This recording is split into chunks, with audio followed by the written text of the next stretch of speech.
고린도 후서 6장 4절에서 10절 말씀을 가지고 하나님의 사역자가 되는 길이란 제목으로 말씀을 나누겠습니다.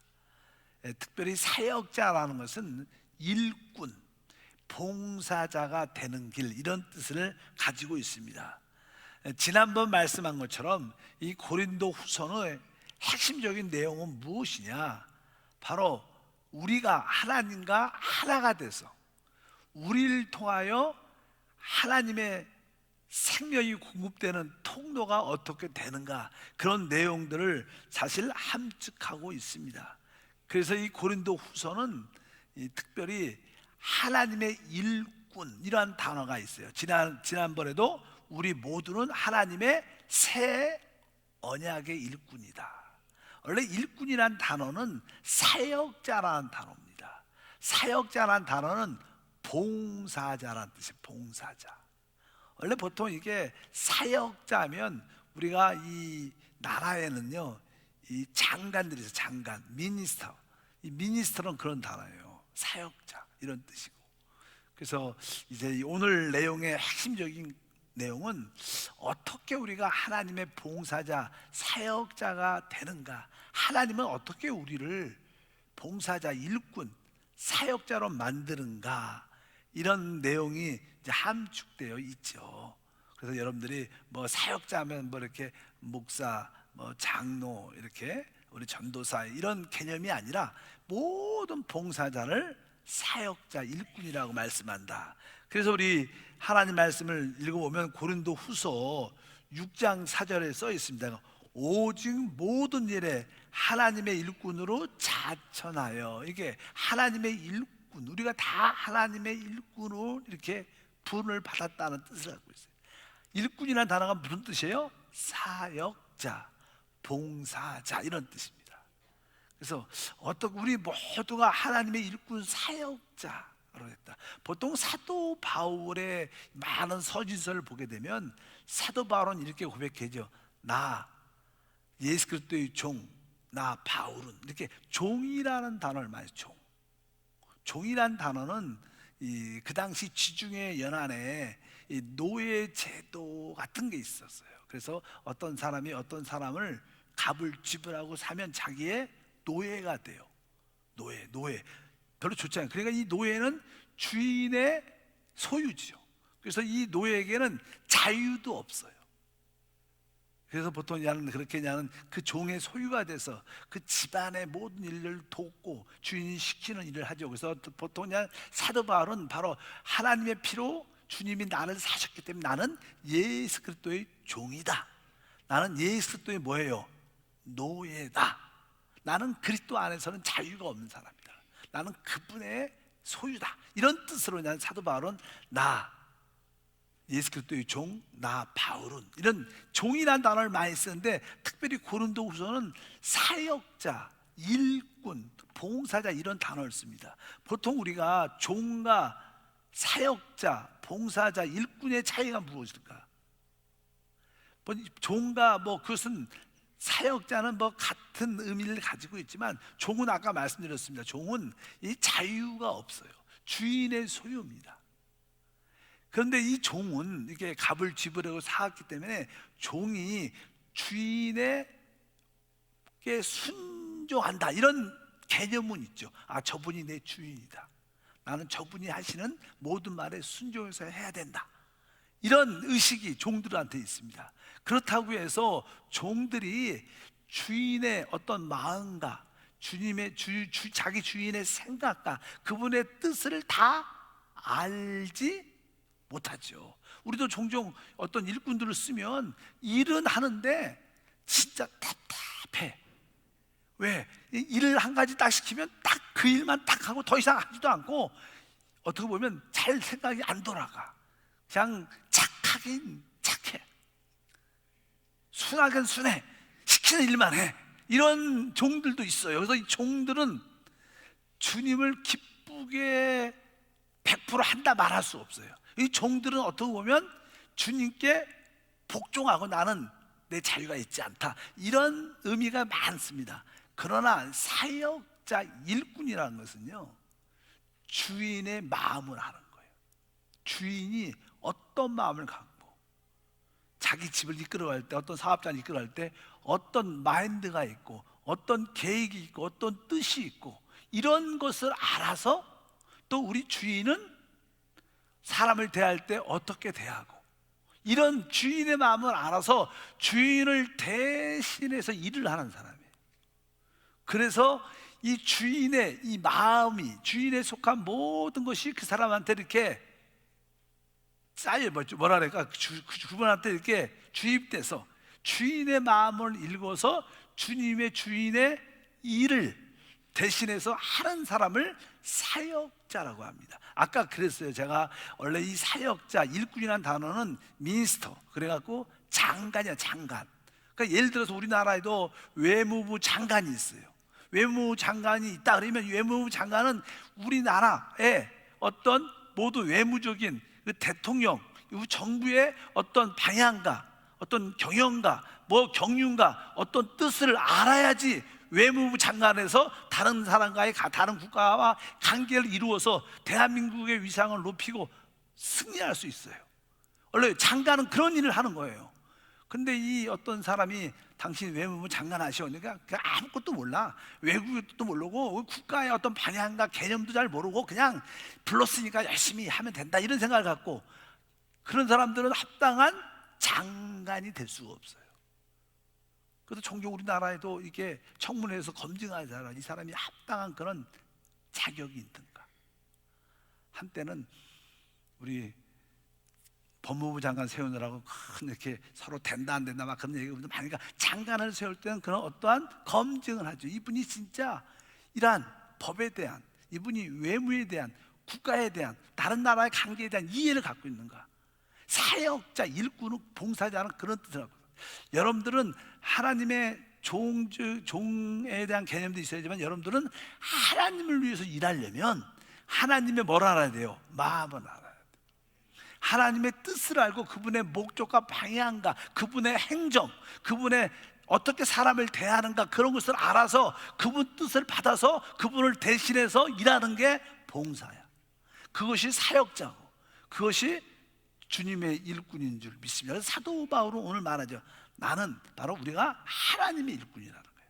하나님의 사역자라는 거예요. 하나님의 뜻과 목적을 이루는 우리 모두가 돼야 될 줄 믿어요. 그러려면 우리 주인, 우리 주 예수 그리스도로 우리가 어떻게 영적으로 짜여져야 돼. 그분을 계속 받아들여서 그분으로 조성돼야 될 줄 믿습니다. 우리는 한때는 죄로 조성됐어요. 왜? 죄를 받아들였기 때문에. 그래서 우리가 그런 말을 하죠. 이게 모든 사람이 죄인 됐다, 이 죄인이 됐다는 것은 죄로 짜여져 있다는 거예요. 우리가 지난번에도 이렇게 의복을, 옷을 만들 때는 실로 옷을 이렇게 다 이렇게 짭니다. 짜갖고 옷을 만들어요. 그런 것처럼 우리 사람은 죄로 짜여진 존재예요. 그래서 죄를 짓기만 합당해. 그런데 이제 하나님께 부름받고 그 피로 구속받은 후에 우리는 누구로 짜여져야 돼요? 예수님으로 짜여져야 돼요. 예수님의 사상, 예수님의 생각, 예수님의 목적, 뜻과 방향, 그분이 우리를 다른 사람들을 대하는 그런 마음을 알아야 하나님을 기쁘게 하고 주님을 기쁘게 할 수 있다. 우리 모두가 뭐예요? 바로 하나님의 그러한 사역자, 그러한 봉사자, 그런 일꾼이 돼야 될 줄 믿습니다. 그래서 저는 개인적으로 이렇게 선교지에 가서 그냥 신학교를 운영하면서 신학생들을 가르치죠. 제 뜻은 이들을 어떻게 하나님의 사역자를 만들 수 있느냐, 이들을 어떻게 하나님을 위한 봉사자를 알려면 하나님으로, 그 예수 그리스도의 말씀으로 짜여지고 그분의 뜻과 목적을 알고 그분이 하나님 사람을 대하는, 죄인들을 대하는 그러한 모습을 그들이 잘 배워야 돼. 바로 예수 그리스도로 짜여지는 우리 한세 성도가 되면 우리는 아주 강한 교회, 하나님을 기쁘게 하는 그런 교회가 될 줄 믿습니다. 그래서 여러분들은 주님의 성격을 우리 안으로 받아들여야 돼. 주님의 생명을 우리 안으로 받아들여야 돼. 주님의 뜻하는 그 의도와 목적과 방향을 받아들여야 되고, 아까 말했던 그분이 모든 사람을 대하는 그분만의 그 사랑의 방식을 우리가 받아들여서 우리가 하나님을 대신해서 그 일을 해야 될 줄 믿습니다. 그래서 우리가 그럴 때 우리는 하나님의 뭐가 돼요? 사역자, 진짜 봉사자, 진짜 일꾼이 될 수 있다는 거예요. 그렇다면 여러분들은 어때요? 하나님의 일꾼 같아요? 하나님의 봉사자 같아요? 하나님의 사역자 같습니까? 그러니까 여러분들은 아까 어떤 종은 그런 말했어요. 어떤 종은 순종은 잘해. 주인한테 왜 자기가 이렇게 값을 주고 사왔으니까 내 주인이 누군지 알아. 근데 주인의 마음을 잘 모르고 일을 시키면 잘 못해. 사람은 착한데 그런 분이 많죠, 주변에. 사람은 착한데 일을 시킬 수가 없어. 그러나 사역자는 다른 겁니다. 사역자는 주인의 우리 하나님 예수 그리스도를 확실히 알고 있어야 돼. 그분으로 짜여져야 돼. 그래서 그분의 마음을 늘 품고 성도가 되기를 주님으로 축복합니다. 그럼 어떻게 우리가 주님의 일꾼 사역자가 될 수 있느냐 이거예요. 근데 고린도 후서는 그런 이야기가 쭉 기록되어 있어요. 오늘 특별히 주님께서는 어떻게 우리가 주님으로 짜여지고 주님의 사역자가 되냐면 다른 게 아닙니다. 바로 우리가 고난을 통해서 주님을 배워가는 거예요. 그래서 성경에 나는 고난이란 그런 많은 사도 바울조차뿐만 아니라 사도 바울의 동역자들, 하나님의 사역자들이 하나님 안에서 하나님을 섬기면서 많은 환경적인 사람으로 인하여 질병으로 인하여 많은 고난을 받습니다. 왜 하나님의 사람인데 왜 고난을 받을까? 왜? 이 고난을 통해서만이 우리가 주님을 배울 수 있고 주님을 알 수 있기 때문에, 그리고 주님으로 짜여지는 조성되는 그런 축복이 있기 때문에 그렇습니다. 그래서 여기 보면 고린도 후서 6장 4절과 7절부터 읽어보면 이제 사역자가 되기 위해서 사역자들이 받는 그런 고난이 기록되어 있어요. 한번 읽어볼까요?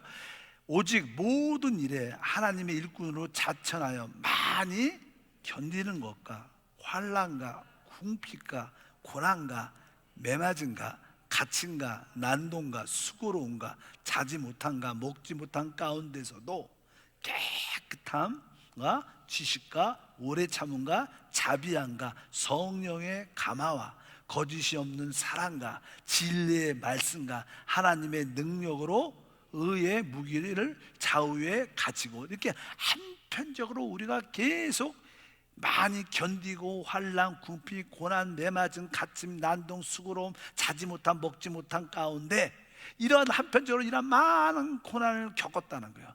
그러면서 우리는 그 고난 가운데 뭐예요? 아주 깨끗하다, 아주 순수함으로 우리가 정결케 되고, 그럴 가운데 또 영적 지식과 오래 참음과 자비함과 성령의 감화 여러 가지를 많이 또 받아들이는 거예요. 그래서 이 하나님의 봉사자가 된다면 많은 어떠한 고난을 겪게 됐다는 거예요. 보통 우리 예수 믿고 영혼이 잘되고 범사에 다르고 강건한 축복을 받아야겠다, 이런 축복으로 왔다가 막상 교회 와보면 그렇게 잘 안 되고 고난만 많은 것 같아. 힘든 것 같아. 근데 도망갈 수도 없어. 왜? 그분 살아계시니까. 그런 분들 실제로 그런 갈등이 있는 분도 많지만 우리가 잘 알아야 돼요. 결국 우리는 승리하겠지만 우리에게 진짜 하나님의 봉사자로 세울 사람들은, 사역자로 세울 사람들은 많은 고난을 겪는 것이 정상교회의 루트입니다. 그러니까 그것을 두려워할 필요가 없어요. 여러분들이 고난과 많은 어려움을 복음 때문에 겪는다면 여러분은 하나님의 일꾼으로 택함받은 거예요. 여러분들 하나님의 사역자로, 하나님의 봉사자로 택함받은 줄 믿으면 이것이 진정한 축복이에요. 믿으시면 아멘. 여러분들이 진짜 제대로 예수님을 믿고 하나님의 일꾼으로 부름을 받았고 봉사자로 여러분들이 부름을 받았다면 우리는 복음 때문에 여러 가지 고난을 겪습니다. 예를 들어서 여기에 쭉 기록되어 있어요. 예를 들어서 우리 한번 8절에 보면 우리가 겪는 영적인 고난의 체험들을 여기 나열을 쭉 했죠. 여기 뭐라고 썼냐면 영광과 욕됨으로 그러했으며, 그러니까 우리가 주 예수를 믿으면 우리가 주님의 영광이 우리 삶 가운데 나타날 거야, 이런 생각을 하고 열심히 믿었어요. 근데 영광이 안 나타나고 남들한테 욕만 무진장부터. 그래갖고 예를 들어서 우리가 예수를 잘 믿으면 이번 코로나19로 통해서 우리가 좀 모였다 그러면 세상에서 욕을 무진장해. 정부에서 욕하고 또 우리 가정에서도 막 부모가 뭐라 그러고 뭐 자식이 뭐라 그러고, 하물며 남편이 막, 남편이 왜 남편이냐, 남의 편이니까 남편이라 그래 말이야. 그러니까 막 왜 가냐, 어?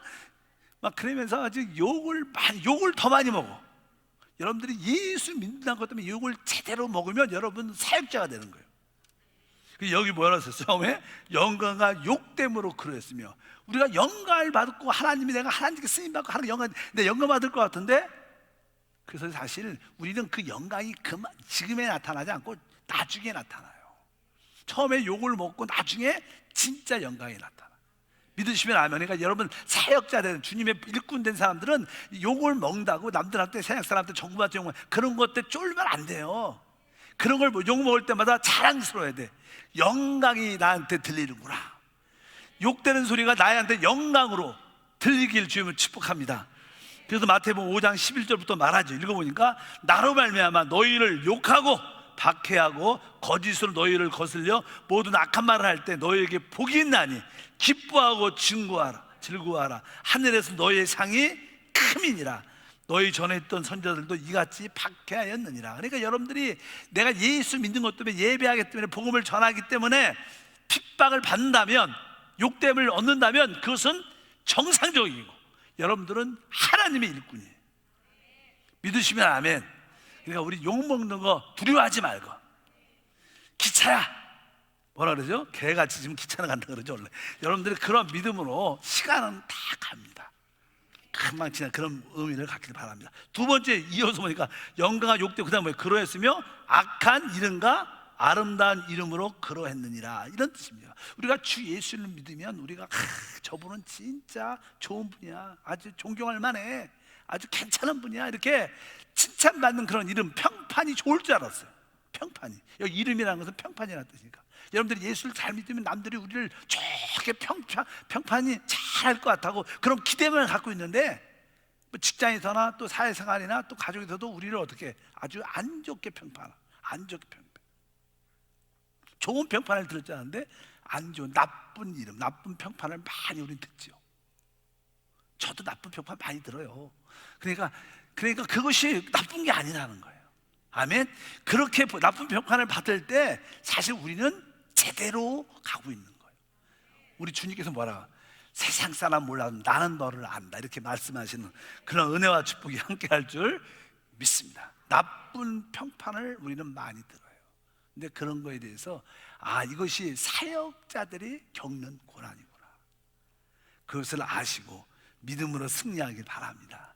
사실 예수를 믿는데, 예수를 믿는 어떤 목사가 있다, 근데 뭐 세상에서도 인정받고 사회생활 밖에서 다른 사람한테도 인정받고 교회에서 인정받는다, 그러면 그분은 사실은 정치하는 목사지. 정치하는 목사. 여기서도 싹싹싹 잘하고 여기 싹싹싹 잘하고, 그러니까 다 좋은 소리 듣는 거야. 그럴 수는 없는 거예요. 어떻게 그럴 수가 있어? 하나님을 기쁘게 하든 사람을 기쁘게 하든 둘째밖에 못하는 거예요. 하나님도 기쁘게 사람도 기쁘게 할 수 있지 않아요. 하나님을 기쁘게 하든 세상 사람을 기쁘게 하든 둘째 하나밖에 못하는 거예요, 목사는. 믿으시면 아멘. 두 개 다 한다면 뭐예요? 정치하는 목사지. 이런 것을 분명히 알아야 돼요. 오늘 말씀은 그렇게 말씀을 하고 있어요. 그다음 악한 이름과 아름다운 이름. 여러분들은 악한 이름을, 악한 평판을 많이 들어요? 아름다운 평판을 많이 들어요?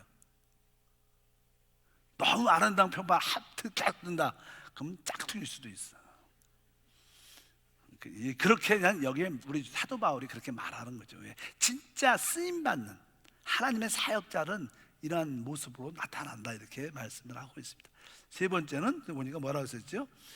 우리는 속이는 자 같으나 참되고, 우리는 천국을 말합니다, 영적인 세계를 말합니다. 그 남들이 그런 게 어딨어, 남들은 다 그래요, 거짓말도 잘하겠다. 진짜 우리는 진짜 뭐예요? 참된 영적인 세계를 우리는 본 사람들이에요. 만지고 체험한 사람이에요. 남들은 우리를 속인다고 말하지만 우리는 진짜 참된 사람인 것을 믿으시기를 축복합니다. 우리는 참된 진리의 말씀을 갖고 있잖아요. 이게 진짜지. 그렇게 남들한테 볼 때는 우리가 속이는 것 같아, 우리는 진짜 참되다. 그리고 말해서 아까 9절에 보니까 또 무명한 자 같으나 유명한 자요. 요즘에 유명한 사람은 누구예요? 뭐 뉴스나 TV나 유튜브에 가장 많이 유명한 사람은 누군가? 그렇지만 우리는 이름도 아무도 모르는 것 같지만 누가 알아요? 하나님이 우리 이름을 알아. 그러면 다 아는 거지. 뭐 다른 사람이 알고 하나님 모르면 그건 뭐예요? 아무것도 안 거예요. 세상 사람 몰라도 하나님이 우리 말이야. 여러분들이 고난과 고통 가운데 막 울먹이 들면 내 아들아, 내 딸아, 내가 너를 아노라. 찬양이잖아. 내가 너를 안다. 진짜 하나님이 알면 우리 유명한 사람인지, 하나님이 알면요 우주가 다 아는 사람이 될 줄, 또 여러분 이름은 생명책 기록 때문에 나중에 유명한 이름이 될 걸 믿으시길 바랍니다. 그 다음에 뭐라 했어요? 죽은 자 같으나 보라 우리가 살아있고, 우리가 이렇게 예수 믿고 핍박받고 죽을 것 같은데 안 죽습니다. 우리 안에 부활의 생명이 있기 때문에 세상 사람은 죽어도 우리는 안 죽습니다. 설사 죽어도 우리는 부활하고 영광을 갖게 될 것이다. 이런 말씀이 여기 기록되어 있고, 징계를 받는 자 같으나 죽임을 당하지 아니한다. 우리가 종종 질병으로 물질 직장도 실직하고 또 사업도 안 되고, 나는 하나님을 믿지만 잘 안 되는 것 같아. 근데 시간이 또 1년 2년 지나 보면요 다 살아.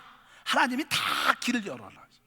잠깐만 지금만 보이는 걸 보지 말고 좀 멀리, 지금까지 여러분 1년 뒤 과거를 뒤돌아봐 보세요.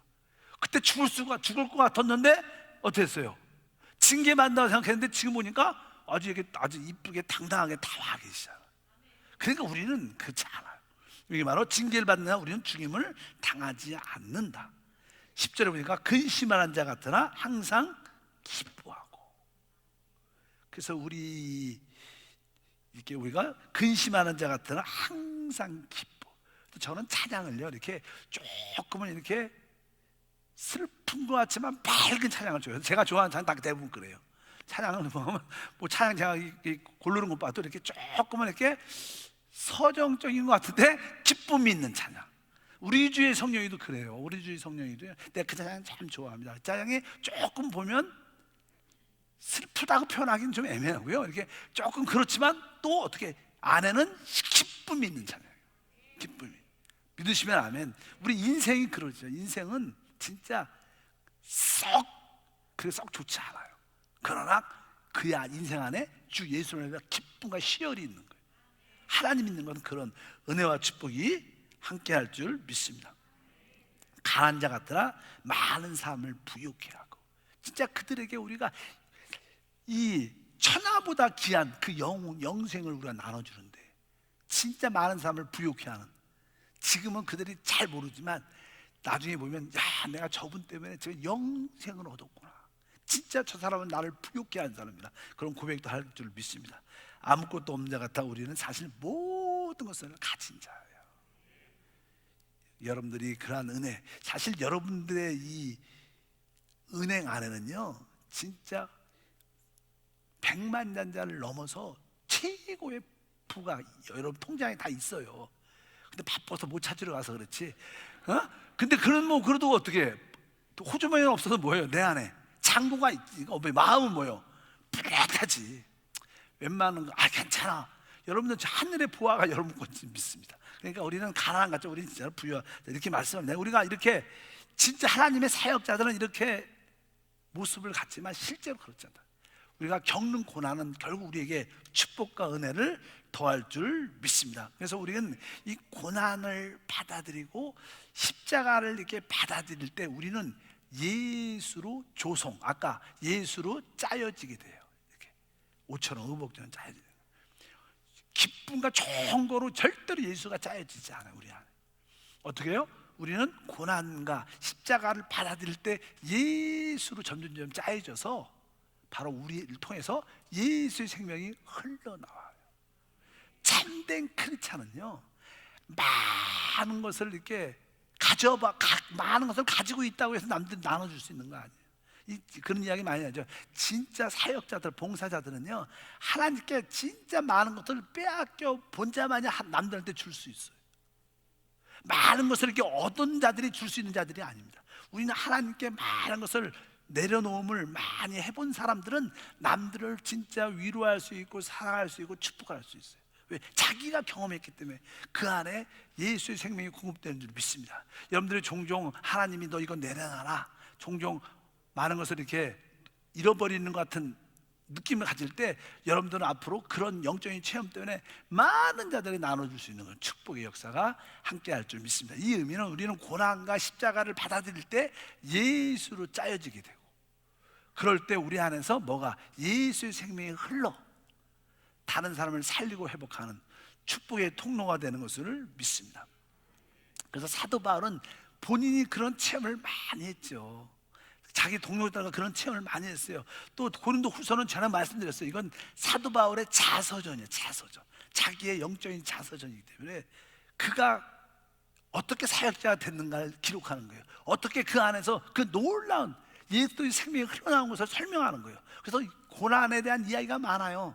여기 또 한번 읽어보면 11장 보면요, 23절부터 나는 하나님의 사역자 일꾼으로서 겪은 표현을 합니다. 한번 읽어보니까 23절에 이렇게 써 있어요. 그들이 그리스도의 일꾼이냐 정신없는 말을 하거니와 나는 더욱 그러하도다. 내가 수고를 넘치도록 하고 옥에 갇히기도 더 많이 하고 매도 수없이 맞고 여러 번 죽을 뻔하였으니 유대인에게 40에 하나 감한 매를 5번이나, 많이도 맞았어요. 5번이나 맞았고 3번 태장으로 맞고 1번 돌로 맞고 3번 파선하고 일주야를 깊은 바다에서 지냈으며 여러 번 여행하면서 강의 유형과 강도의 유형과 동족의 유형과 이방인의 유형과 신의 유형과 광야의 유형과 바다의 유형과 거짓 형제 중에 위험을 당하고 또 수고하며 애쓰고 여러 번 자지 못하고 줄이고 목마르고 여러 번 굶고 춥고 헐벗었노라. 이외에 일은 고사하고 아직도 날마다 내 속에 눌리는 일이 있으니 곧 모든 교회를 위하여 염려하는 것이라. 누가 약하면 내가 약하지 아니하며 누가 실족하게 하면 내가 애타지 아니하겠는가. 이렇게 바울이 자기가 겪은 고난에 대한 일을 고백을 하죠. 바울은 하나님의 섭리를 알았습니다.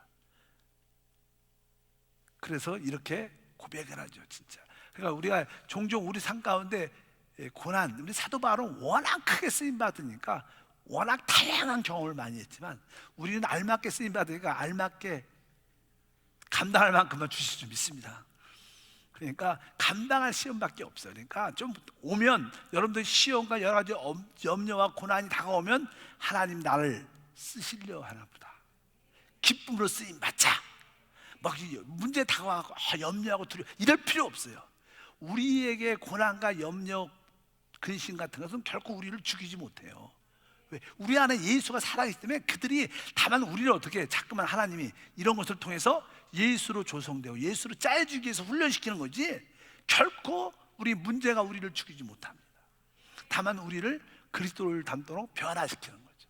그래서 하나님의 일꾼, 사역자, 바로 하나님의 봉사를 위한 하나님의 역사인 줄 믿습니다. 이렇게 바울은 자기의 동료들과 많은 고난받은 이야기를 쭉 하다가 이제 자기의 개인적인 직접 일을 하죠. 그래서 뒤에 12장에 나오죠. 우리가 너무나 잘 아는 12장 7절 말씀을 보니까 여러 계시를 받은 것이 지극히 크므로 너무 자만하지 않게 하게 하시려고 내 육체에 가시고 사단을 주셨으니 이는 나를 쳐서 너무 자만하지 않게 하려 하심이라. 이 사실 사도 바울은 뭐 셋째 안에도 올라가고 또 하나님의 이 경륜에 대한 비밀도 많고 얼마나 이렇게 주옥 같은 이 로마서부터 시작해서 쫙 쓰지 않습니까? 그게 하나님과 직통, 하나님과 하나됨, 이런 놀라운 비밀들을 다 알았어요. 또 셋째 안을 올라가서 다 말로 표현할 수 없는, 감당할 수 없는, 남들이 들으면 너무 놀래갖고 날 너무 높게 볼까봐 두려움이 있어서 그런 말도 안 해요. 환상. 그래서 그런 체험을 많이 갖고 있으니까 사람은 이런 놀라운 체험을 하면 하나님과 만나면 교만해질 수 있으니까 하나님이 내가 교만하지 않도록 하나님이 자기를 말씀하셨다. 그래서 자기가 육신에 연약한 질병을 가지고 있는데 내가 이것을 하나님께 기도한다, 그런 말씀을 쭉 하셔요. 8절부터 또 읽어보니까 이것이 내게 떠나가게 하기 위하여 내가 3번 주께 간구했더니, 여기서 3번이라는 것은 그가 딱 3번 했다는 게 아니라 진짜 하나님께 간절히 부르짖더라고요. 3번 이상을. 그랬더니 사도 바울이 기도하면 응답이 돼야 되는데 응답이 어떻게 왔냐? 나에게 이르시기를 내 은혜가 내게 족하도다. 이는 내 능력이 약한 데서 온전하여 짐이라 하신지라. 그러므로 도리어 크게 기뻐함으로 나의 여러 약한 것들에 대하여 자랑하는 이는 그리스도의 능력이 내게 머물게 하려 합니다. 그래서 이 사도 바울의 연약한 요소가 있어서 하나님, 내가 하나님 나라를 확장하고 복음을 증거하는데 많은 방해가 되는데 하나님 이 연약함을 제거해 주시옵소서. 사단의 가시, 이 질병을 제거해 달라고 간절히 기도했는데 하나님의 응답이 왔죠. 내 은혜가 내게 족하다. 내가 약할 때 곧 온전해진다. 그래서 사도 바울은 늘 연약함을 갖고 있었어요.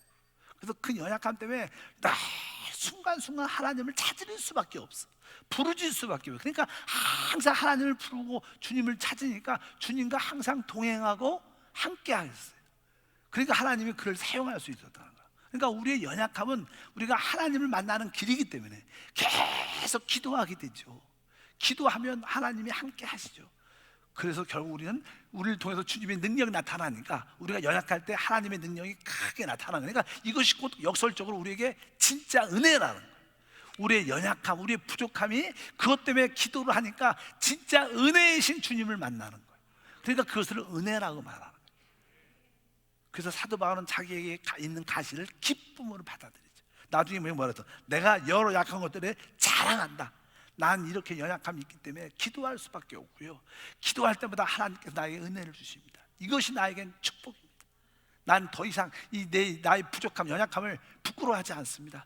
난 이런 연약함을 가지고 질병을 가지고 있습니다. 난 이런 부족함이 많습니다. 난 그러나 이것 때문에 행복합니다. 이것 때문에 기쁩니다. 왜? 예수를 날마다 만나고 동행합니다.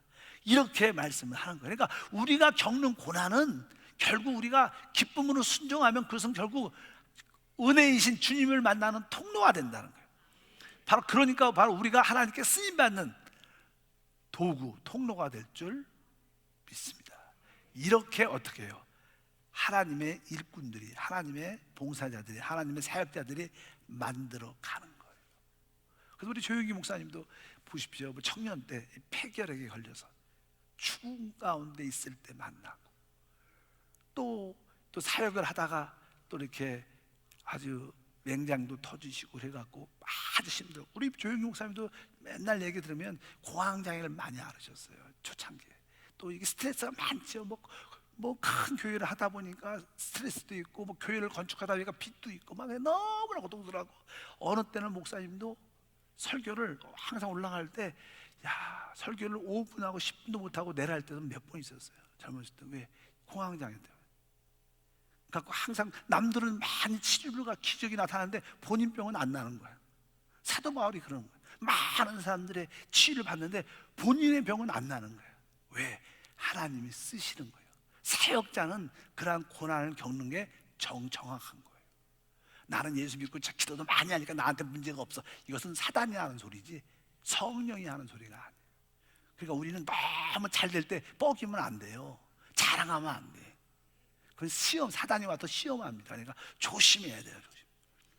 항상 우리 고난과 연약함을 자랑할 수 있길 주님은 축복합니다. 다시 한번 12장 10절 말씀 다시 한번 읽어보니까, 그러므로 내가 그리스도를 위하여 약한 것들과 능력과 궁핍과 박해와 공고를 기뻐하노니 이는 내가 약한 그때 강함이라. 그래서 이번 사건에 코로나19가 와서 여러 가지 죽음에 대한 두려움들이 많이, 또 감염에 대한, 확진에 대한 두려움이 많이 오니까 사람들이 이제는 연약함에 대한, 이렇게 써 있죠. 여기 뭐라고 써 있어요? 약한, 능력, 궁핍, 밖에 공고를 두려워해서 많은 사람들이 믿음을 이렇게 보류하고 멈추고 이런 타협하고 이런 것을 많이 갖죠. 그런데 이런 것을 두려워하지 않는다. 그걸 기뻐해야 된다. 내가 죽으면 죽지 마. 이런 믿음을 갖고 우리가 살아야 된다는 거예요. 그러니까 우리는 밖에 있는 환경이 우리를 죽이지 못해요. 그래서 우리 그런 믿음의 역사를 우리가 체험하시기를 주님으로 축복합니다. 그래서 바울은 이러한 많은 고난을 겪으면서 고난을 통해서 무엇을? 은혜를 알게 되죠. 은혜를 깨닫게 되죠. 은혜를 아는 사람은 바로 하나님의 사역자, 일꾼이 되는 길입니다. 모든 일에 하나님의 은혜가 되길 바랍니다. 그럴 때 나는 이 고린도 후서의 마지막의 내용이 뭐냐면, 맨 끝에 뭐예요? 13장 13절 축도할 때 쓰는 말씀인데, 주 예수 그리스도의 은혜와 하나님의 사랑과 성령의 교통하심이 너희 무리와 함께 있을지어다. 그러니까 사실 이 은혜는 어디에서 와요? 이 은혜는 하나님의 사랑에서 와요. 이 은혜의 근원은 하나님의 사랑이죠. 하나님의 사랑에서 우리에게 은혜가 오고, 우리가 그것을 깨달을 때 바로 성령이 그것을 우리에게 전달해 주죠. 그래서 성령과의 교통을 하면 바로 우리가 은혜를 체험하게 돼요.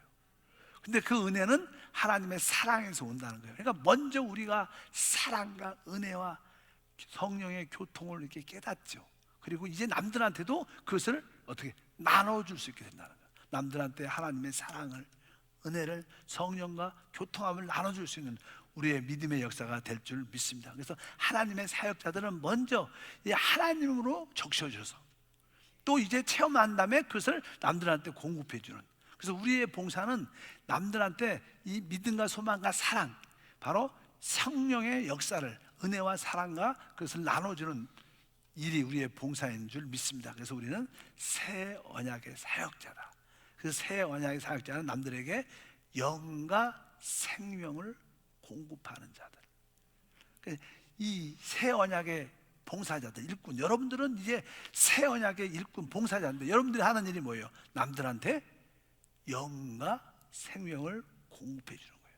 근데 이 영과 생명을 전하려면 우리가 이러한 체험을 가져야 되니까, 영과 생명만 공급하려면 우리는 자꾸만 우리의 혈기, 육신을 자꾸만 승질내고 자기 고집내고 그런 걸 자꾸만 남들한테 파장을 주잖아요. 이런 것이 없어져야 돼. 그러니까 고난을 겪어야지만 이것이 어떻게 사라지니까, 우리가 고난을 겪을 때 우리 육이 처리되면서 우리 안에서 영과 생명이 흘러나가는 역사가 함께할 줄 믿습니다. 이런 사람이 사역자. 그래서 우리 하나님은 바로 하나님의 사역자를 이렇게 만들어 간다는 거예요. 그것이 한편적으로 외부적으로 볼 때는 고난 같은데 고난이 아니고요, 우리 내적으로는 시열과 열정과 기쁨과 행복이 있고요, 또 다음 시대, 영원한 시대는 세세토로 왕도하는 최고의 축복도 있어요. 이게 비참한 게 아니에요. 하나님을 섬기는 것은요 비참한 게 아닙니다. 겉으로 볼 때는 초라하게 보여도 이 길은 영광의 길이에요. 그래서 우리 주님께서 항상 이렇게 십자가의 길을 갈 때, 성경은 우리는 표현할 때 뭐라 해요? 고난의 길이라고 표현하지만 주님한테는 그 길이 뭐예요? 영광의 길이었어요. 그러니까 우리는 영광의 길이라고 말해야지 잠깐만 고난의 길 이런 단어 쓰면 안 돼요. 왜? 고난은 우리에게 결국 영광을 가고니까. 그런 말씀으로 말씀하는 거예요. 오늘 주제의 핵심 고린도 후서는 다른 게, 어떻게 하나님은 하나님의 사역자를 만들어내느냐, 일꾼을 만들어내느냐, 그 내용, 바로 고난을 통하여 우리가 고난을 겪고 십자가를 내가 기쁨으로 받아들일 때 우리는 예수로 조성이 되면서 예수로 짜여지면서 그 결과 이제 생명과 영을 공급해주는 하나님의 통로가 될 줄 믿습니다. 여러분들은 하나님의 종, 노예, 하나님의 종이보다는 사역자가 돼요. 아까 종은 복종은 할 줄 알아요. 순종할지는 알지만 주인의 마음을 100% 몰라. 주인의 인격, 성격, 의도, 그분이 목적하고 어떤 일을 하고 싶어 하는지를 몰라. 그런 이렇게 좋은 착한 종이 있지만 주인의 마음을 모르는 사람이 안 되면 안 돼요. 우리는 사역자가 돼서 주님으로 조성돼서 주님의 뜻도 알고 그분의 마음도 알고 그분의 성격도 알고 그분이 사람을 어떻게 대하나 그런 방법으로도 사람을 대해야 되고 그분의 경륜을 알아야 돼요. 그분이 결국 이 우주를 어떻게 통치할 것인가 그런 걸 알고 우리가 그분을 대신해서 우리가 일할 때 진정한 사역자일 줄 믿습니다. 여러분, 제가 봐도 사역자 같아요. 여러분들 봉사자 같습니다. 자, 나는 하나님의 일꾼, 하나님의 봉사자, 하나님의 사역자 되기를 원합니다. 시작. 나는 하나님의 일꾼, 봉사자, 사역자가 되기를 원합니다. 바로 우리가 하나님의 일꾼, 하나님의 사역자, 하나님의 장관, 민스트로, 사역자가 되는 줄 믿습니다. 그래서 우리의 직업은 뭐예요? 하나님의 장관, 봉사자, 사역자, 민스트로인 줄 알고 여러분들이 진짜 주인의 마음을 아시는 성도가 되기를 축복합니다. 하나님 감사합니다. 다시 한번 우리가 봉사자로 부름을 받았는데 진짜 봉사자, 하나님의 일꾼으로서 어떻게 주님을 기쁘게 하는 것을 배우게 도와 주시옵소서. 우리에게 다가오는 모든 고난과 환난은 바로 우리를 주님의 일꾼으로 만드는 과정 가운데 있음을 믿고 그러한 고난과 역경 가운데서 하나님을 얻게 하시고 알게 하시고 그분을 전할 수 있는 통로가 되게 하옵소서. 주 예수 이름으로 기도함나이다. 아멘. 자.